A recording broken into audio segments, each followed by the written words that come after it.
অনেক মানুষ কষ্টে আছে, ঠিক মতো খেতে পারে না, রিজিক নাই।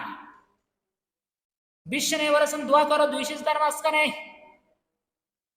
যাদের খাবারের জন্য চাউল নাই, রিজিক নাই, ছেলে মেয়ের কথা শোনে না, হেদায়েত নাই, ঘরের পরিবারের মধ্যে অশান্তি, অশান্তি লেগেই আছে। বিশ্ব নিয়ে বলেছেন দুই সিজদার মাঝখানে একটা দোয়া করো। আর দোয়াটা শিখিয়ে দিলেন মুহাম্মদ সাল্লাল্লাহু আলাইহি ওয়াসাল্লাম, আল্লাহুম্মা গফিরলি ওয়ারহামনি ওয়াহদিনি ওয়াআফিনি ওয়ারযুকনি। বিশ্ব নিয়ে বলেছেন কি, এই দোয়াটা দুই সিজদার মাঝখানে করো। আমরা অনেকে সে দোয়াটা করি না। অনেকদিন পড়ছি দোয়াটা, বলে কি করার মধ্যে অশান্তি, ছেলে মেয়ের কথা শোনো না।